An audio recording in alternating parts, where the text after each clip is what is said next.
Hello, good afternoon and good morning from the What's in Your Music Collection Hangout on Air episode 4. We have had a few technical issues, but hey, what's different when you do Hangouts on Air? But for Gary Garbett, our guest who's been with us for the first 3 episodes, he has no internet connection at all on the part in the area of the US that he is. But luckily, Charlie White has managed to jump in, and it's wonderful to have you here, Charlie. So welcome. Thank What you time very is it? much. Thank you. What time is it where you are, Charlie? It is 10 o'clock, 5 minutes after 10 o'clock in the morning. Oh, right. Wow. Okay. It's 4 o'clock in the afternoon here. What this show is a little different in the format that me and Gary have done, where we just basically picked 3 albums that we liked and shared them for their musical attributes or the artwork. Really, I thought this time we'd kind of have a discussion because I found your on the What's in Your Music Collection community page. Charlie's been kindly doing like questions of which has made us have lots of deep thinking about the way we approach our music collecting passions or obsessions, if you like. And I thought a good one would be about vinyl, because we either look at that as being a resurgence of a format that has been forgotten wrongly, or it's a fad. But I thought we'd look at it from a point of view of the quality of it. And also, we're still going to do like a couple of album reviews, and also to discover some lost treasures as well. And I'm also hoping that I can, on the live stream, for those of you out there, there will be some links for you to actually click on. And one of the things we're going to talk about first, because me and Gary have a tendency to talk about rock music a lot, and something that Charlie pointed out in the last show was, where's the R&B and the soul? Good point. You guys all have soul. You got to pull it out of you. That's all. Yeah, that's exactly. We all have soul, and I mean, I think we're all fans of fusion and all sorts of stuff. But something that Charlie you mentioned was Marvin Gaye, and not the obvious ones, which I would class this as probably one of the most obvious Marvin Gaye albums.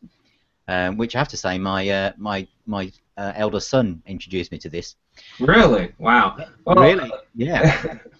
Well, that would be his high point, no doubt about it. That album would always be considered his best. But after what's going on, Motown went through sort of the transition, because it left Detroit during the making of that album, in fact, to move to Los Angeles. And that transition didn't go very well for Marvin Gaye, because he didn't want to go.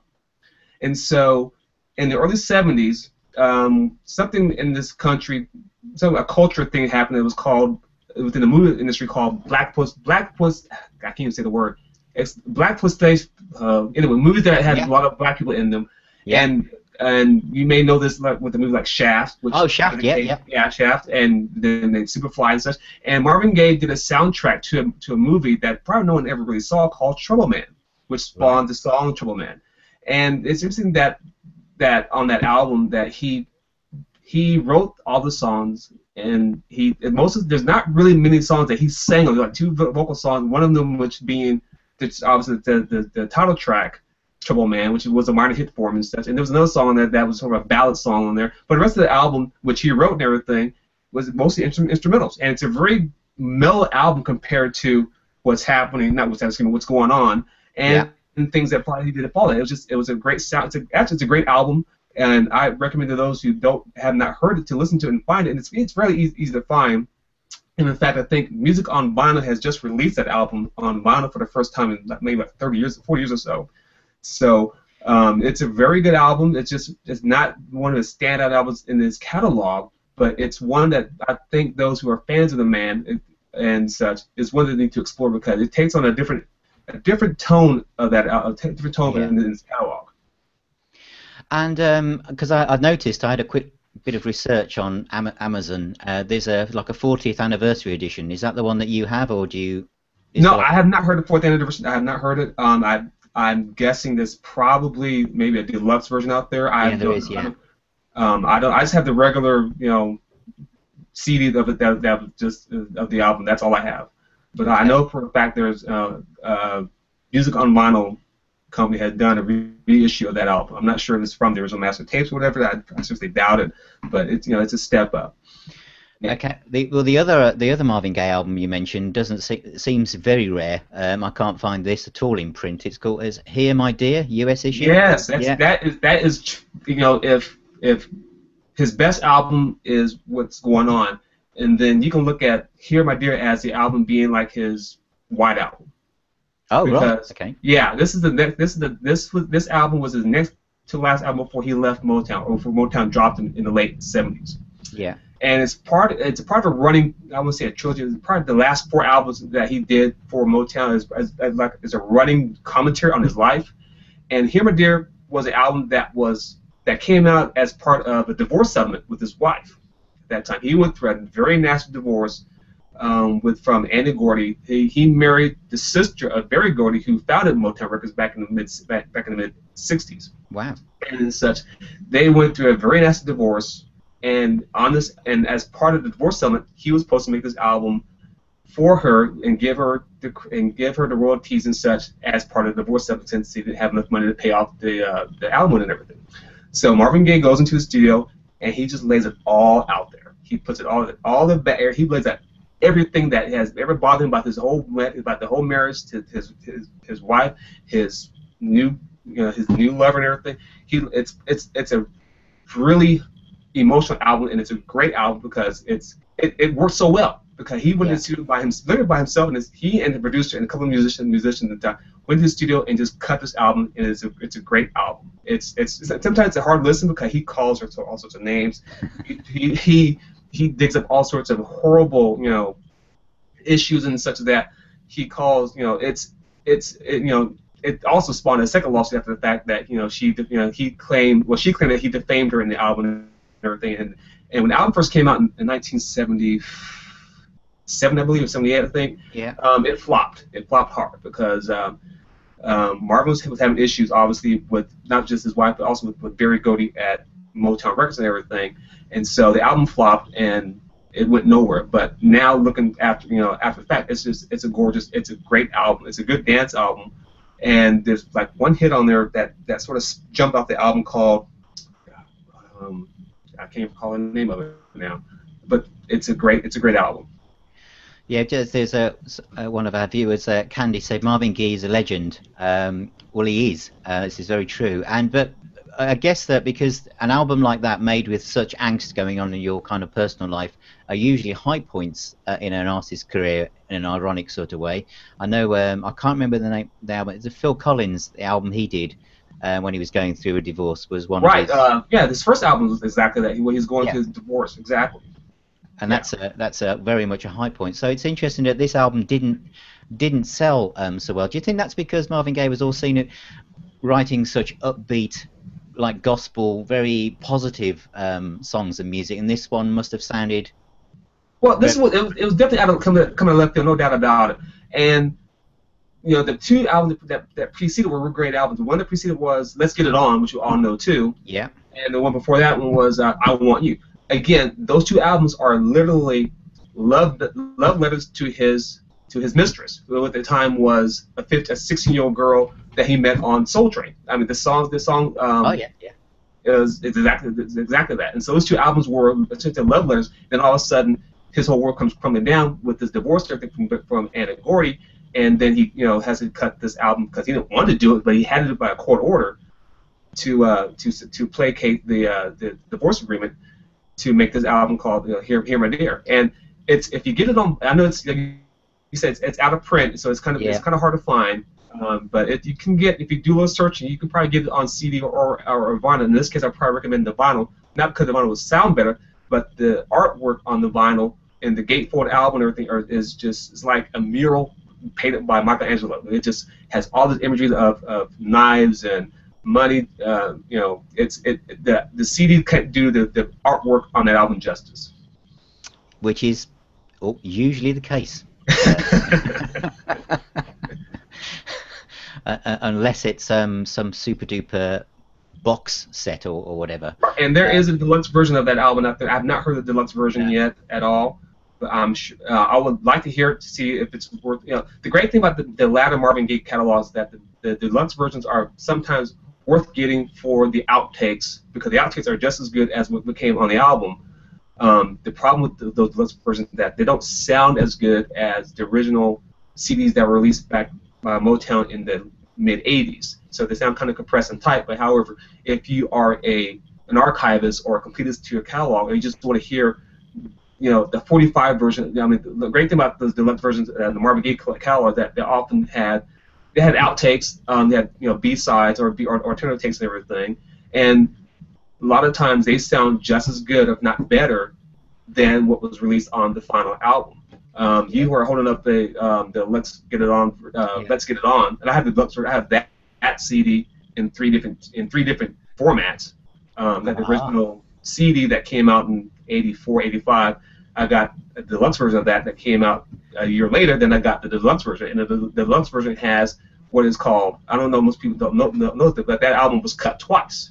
Marvin Gaye recorded that album in Detroit, and like I said before, Motown Records was in the process of moving from Detroit to Los Angeles, and so when the company moved to Los Angeles, Barry Gordy had that album remixed again. And the version that you had, and the version that we all know so well and everything, is actually the LA remix of that album. Right. And That's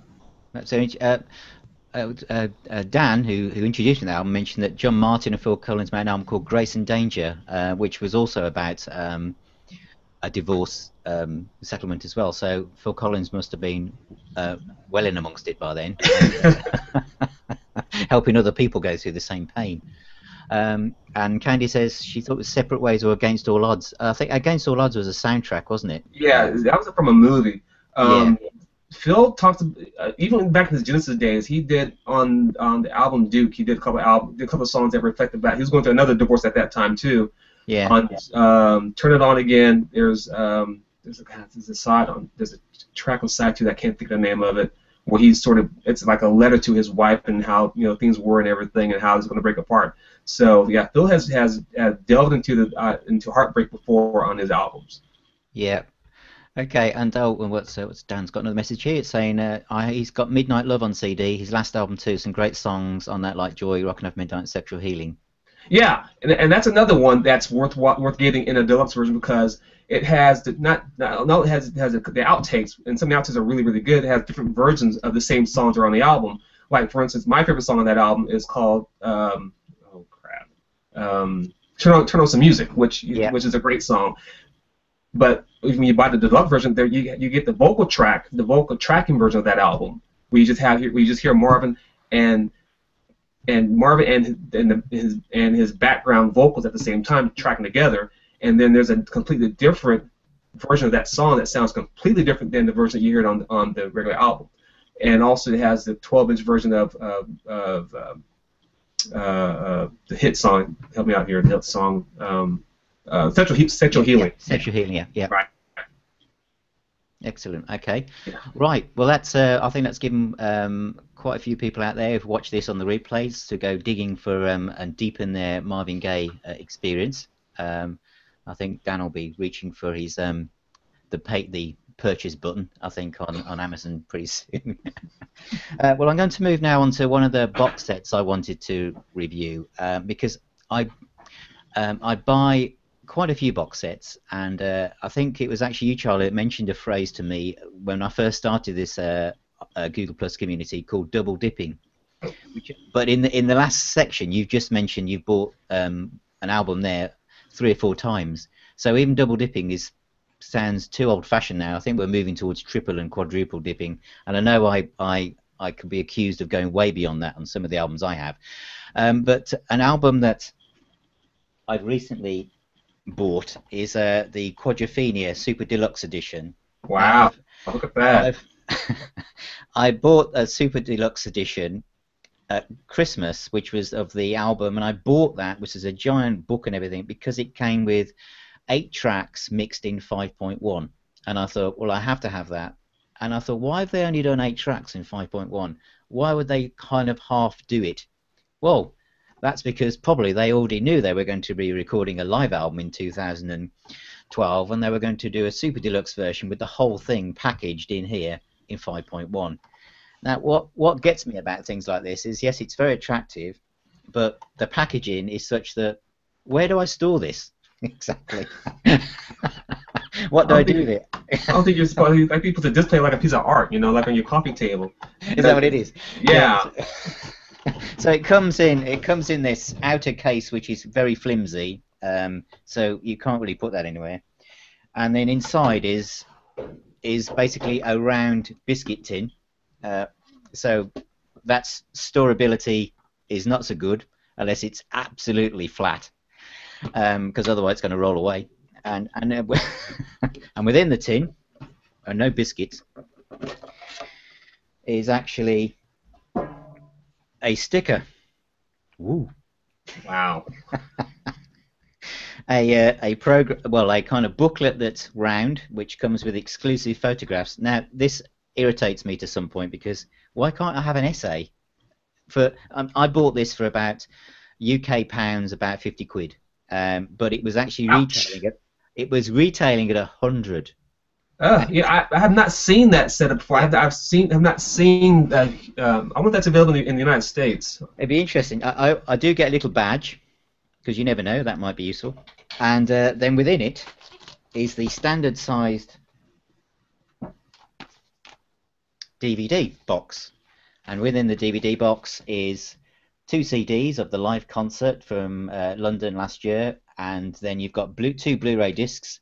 One DVD and then a Blu-ray disc, and then you have the whole of the album, the original 1973 album, mixed in 5.1 on a pure audio Blu-ray disc. Now I have to say, although I am sounding a tad cynical about it, and I did think this is going to be underwhelming, it was actually fantastic. The sound quality, and they are blokes in their 70s. They can't hit the notes they used to, but they've kind of surrounded themselves with musicians that can help boost them up a bit.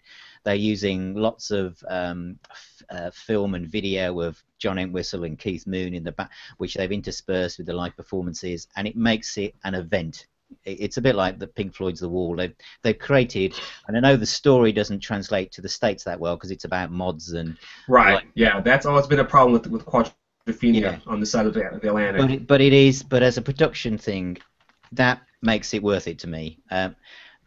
Although as the weeks and the months roll by, it's this that's easier to store, and so the biscuit tin, the stickers, the badge. I'm not quite sure who that was aimed at, because it was aimed at you. Well, as a demographic, I'm not that perturbed about tins. I just wanted the 5.1 mix, really.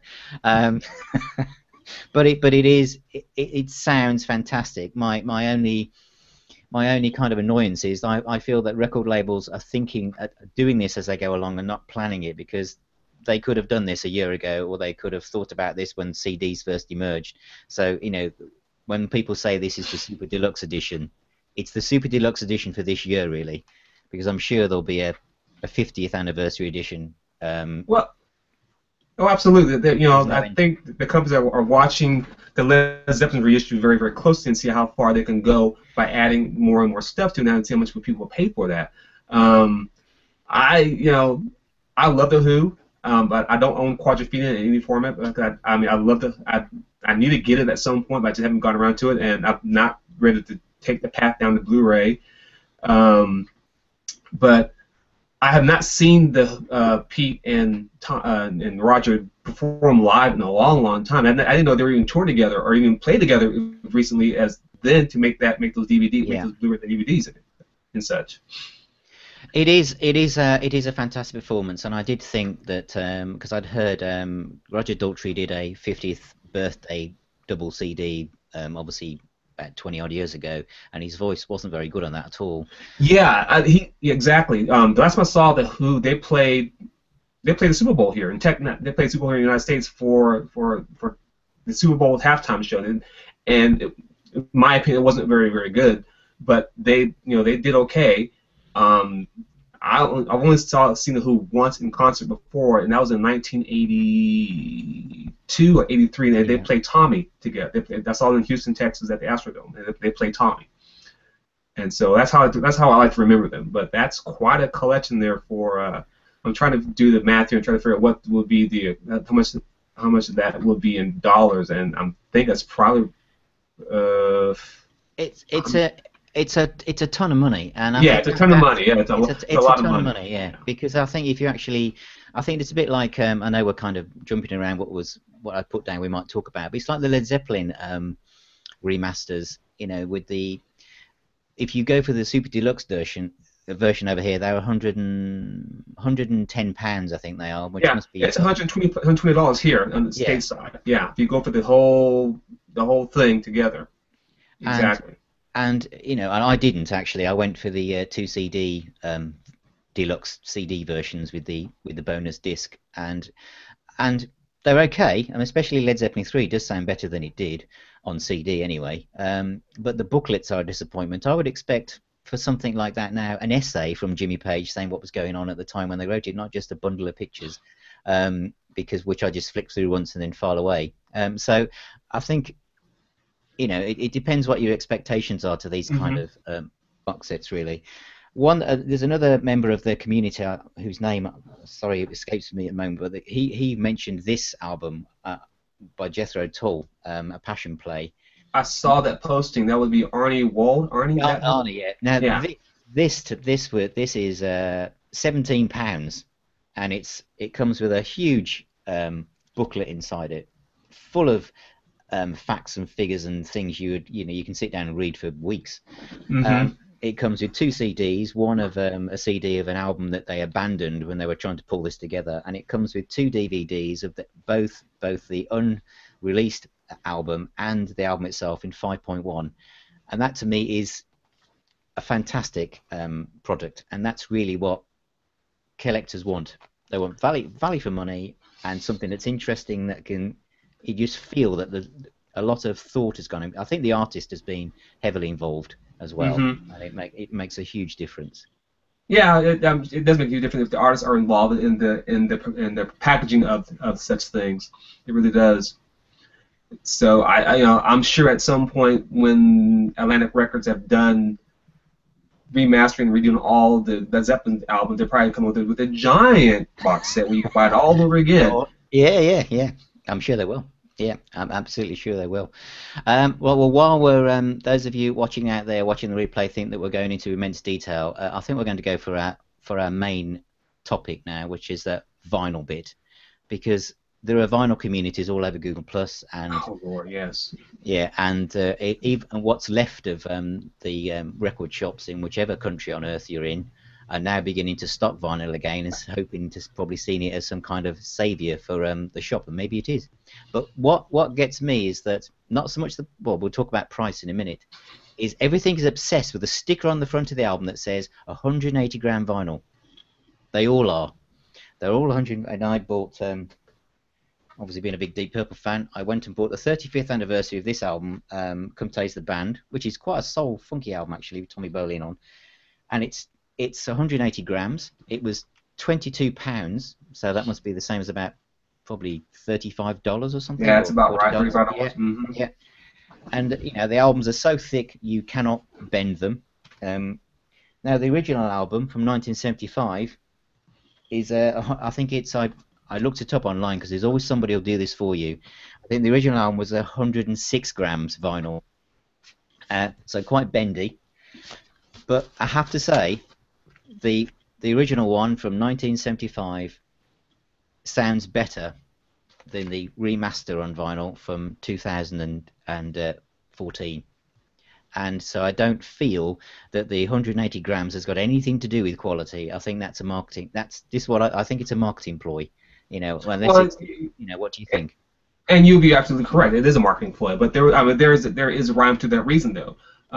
If I'm trying to think back to the time, I have a couple 180 gram discs, but the basis behind the heavier vinyl is like what you just said, is heavier, and therefore it's less resistant to warping and such. True. Yeah.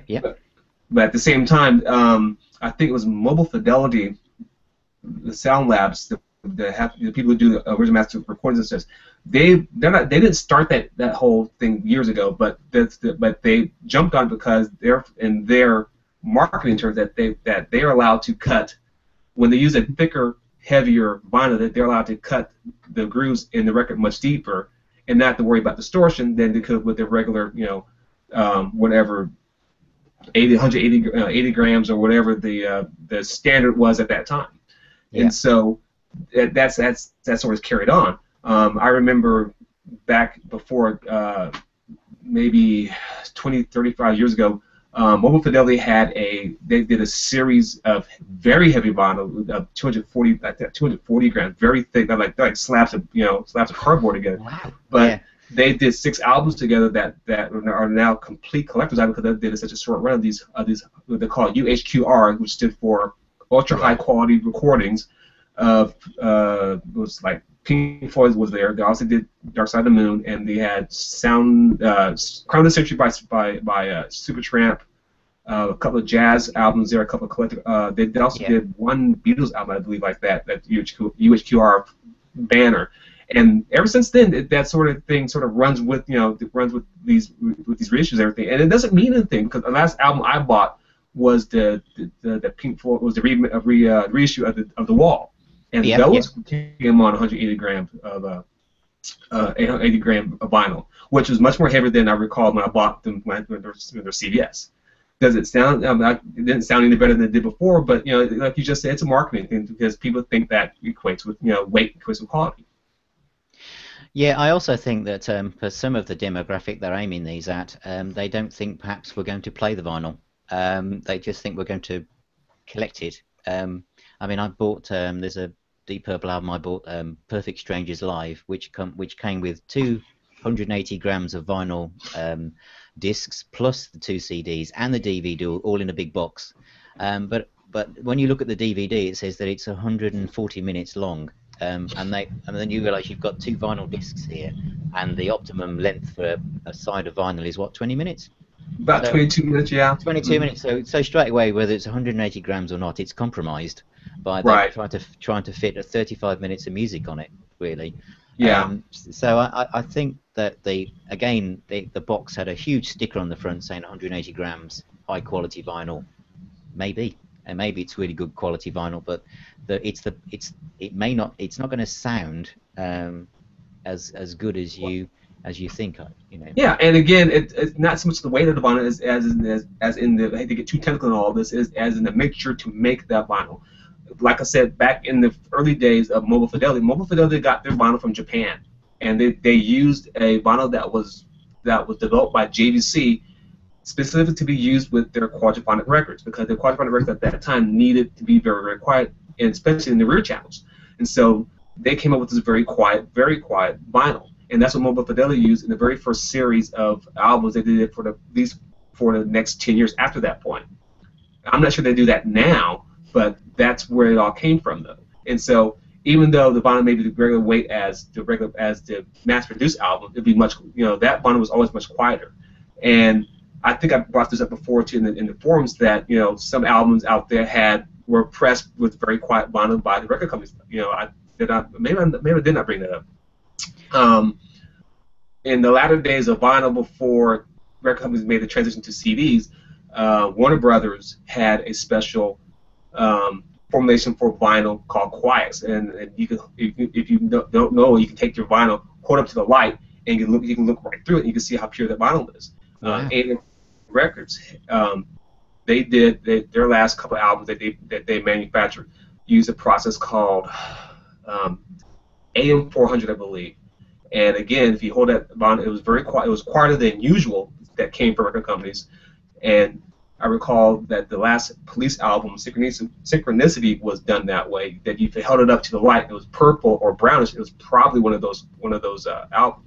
And since they're not marked anymore, it's hard to tell anymore. Yeah, that's very true. Is Mobile Fidelity, is that anything to do with Steve Hoffman's mastering company? No, Steve Hoffman he does mastering for Audio Fidelity. Oh, Audio Fidelity, yeah. Yeah, he does mastering for Audio Fidelity. Yeah, I've posted a link actually. There's a fantastic article on one of his forums about 180 gram vinyl and what people kind of talking about, whether they think it's a marketing ploy. And yeah. I'm also a member of this forum too, by the way. Yeah. Yeah. I think it's a fantastic forum. The only thing that worries me sometimes is the fact that people will make a decision about buying something based on a waveform that they can see, that they see visually rather than what they hear with their ears. Or they make a decision based on the DR rating, the dynamic range Yeah. rating. Like, hey, that's not it. Go ahead. I don't understand that, because when I bought the Man in Japan box set, and there was quite a few people on that forum who cancelled their order based on what the waveform looked like, and it did worry me, because I thought, my God, all these people know what they're talking about, and they're cancelling their order. But actually, it sounds fine to me. So I think you said somewhere in one of the posts, I always listen with your ears, not with your eyes. Right. Is the way forward, isn't it? You know, because sometimes I'll read that an album sounds really brittle or whatever, but it depends on what you're listening to it on, really. You know, if you've got a good system, that might show up the shortcomings, or it might actually enhance it. And so it does. Right. It does vary, doesn't it? I think that's probably why some of the vinyl remasterings of classic albums doesn't sound so good, is because the original was mastered for vinyl all those years ago, and that's what it was, and maybe they've taken the CD master or whatever and they've just pressed it. Right, and a lot of times they you just don't know. You just don't know what you're getting. You know, they may claim they come from American. You know, I had a discussion in one of the vinyl forums on Google Plus about this very same thing, because this person had bought a Stevie Wonder album, and he claimed that it came from the original master tape, and I was telling him, I said, I promise you, Stevie Wonder owns his master tapes. He does not let anyone touch them. If it's master, if it came from a first generation master, maybe, but I can tell you for a fact that Stevie Wonder owns his own master tapes, and he does not release them to anyone. And I had to go back and find proof of that, because I got an email from his engineer many years ago that I kept, just proclaiming that same fact.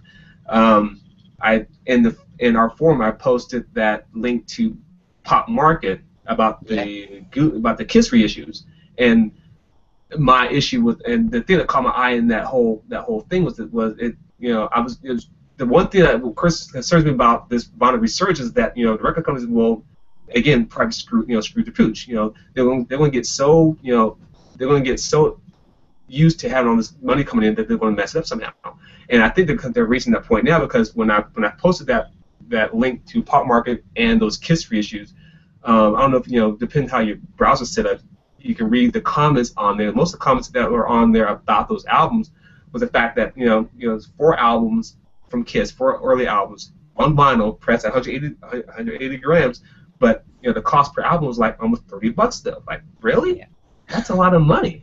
I mean, I'm not a huge Kiss fan, but if I was a fan, I was like, I had to think twice about this, because I'm not sure I can go down the street to a couple of record stores and find a used version of the album, and may not be as clean, but I have to clean and make it sound just as good, if not better, than what they're selling me at $30 a pop. Excellent. Okay. Well, we're coming to the end of the show now, and I think that's for those of you watching out there who are into vinyl and stuff. Hopefully you'll find that interesting if you watch back on the replay. And if you're a Marvin Gaye fan, or feel that you've kind of not quite sure where to start, I think there's quite a bit of material in here, where you can go and discover more.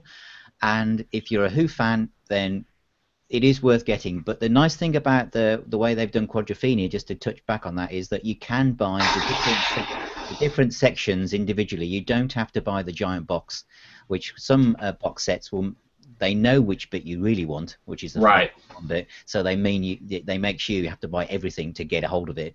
But with this, you can buy the Blu-ray disc separately for about 12 quid. You can buy the 2 CD version separately, so you don't have to buy the biscuit tin unless you're like me. Yeah, you're a completist. That's why you're the exception to the rule. Yeah, they saw you coming a long way out. But I could always touch on Paul McCartney, because I understand that you're thinking of buying several things. Yes, I am. It's crossing my mind. And they don't look cheap either. No, and you're right, they don't. What Phil was discussing, the fact that Capt Records are about to release bigger deluxe versions of Venus and Mars by Wings and At the Speed of Sound by Wings. Yeah. The one that interests me, I saw recently the track rundowns of those albums, and the one that caught my interest is actually more At the Speed of Sound. Yeah. I think that's a great album. It's that's one that tends to be overlooked by McCartney fans for some reason or another. Except they have a tendency to overlook the album because of that one silly love songs and everything. But I think it's actually a pretty good album. The outtakes on that rundown that I've seen looks that's stuff I've never heard of before. So that one really has caught my eye. Excellent. So that's on your wish list. It is on my wish list. Yes. Fantastic. Well, thank you very much, Charlie, for joining us today. It's been fantastic meeting you at last. And those of you out there who watch this now or watch it later, please join the What's in the Music Connection community on Google+. And we'll see you again next time. So thanks, everybody. And, thank you. Thank you. Thanks very much. Thank you.